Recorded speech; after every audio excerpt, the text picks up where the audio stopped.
আমাদের এই শহরে ইদানিং মানে এই ব্যাটারি চালিত অটোরিকশাগুলো এত পরিমাণ বাড়ছে, মানে রাস্তায় মানে বাইক বা গাড়ি নিয়ে বেরই হওয়া যাচ্ছে না।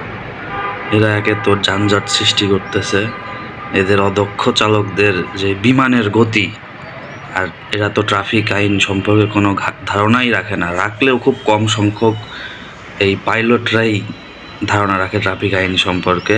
এদেরকে পাইলট বললাম, এদের যেই যানবাহনের স্পিড প্রায় বোয়িং বিমানের চাইতেও বেশি মনে হয় রাস্তাতে। আর এরা ধরেন গাড়ি নিয়ে বের হয়েছেন, আপনাকে বাধায় দিবে, দেওয়ার পর একটু রং চটায় ফেলবে। আপনি যখন চেতে যাবেন তখন এরা বলবে, ভাই আমি গরিব মানুষ, আমাকে ছেড়ে দেন। আর বাঁধানোর আগ পর্যন্ত এরা থাকে অনেক বড় লোক, কারণ এরা বোয়িং বিমান চালায়। এই হচ্ছে আমাদের এই অটো রিক্সা চালকদের অবস্থা। তবে এটা আসার পরে আমাদের একটাই সুবিধা হয়েছে, আমরা একটু দ্রুত এক স্থান থেকে অন্য স্থানে যাইতে পারি। কিন্তু ছোট শহরগুলোতে তো যানজটের কারণে রাস্তাই শেষ হয় না। 10 মিনিটের রাস্তা 45 মিনিট, 1 ঘন্টাও লেগে যাচ্ছে কোথাও কোথাও। এটাতে প্রশাসনের নজর দেওয়া উচিত। এটাতে নজর না দিলে পরে অদূর ভবিষ্যতে আমাদের যাতায়াতের কোনো রাস্তাই থাকবে না।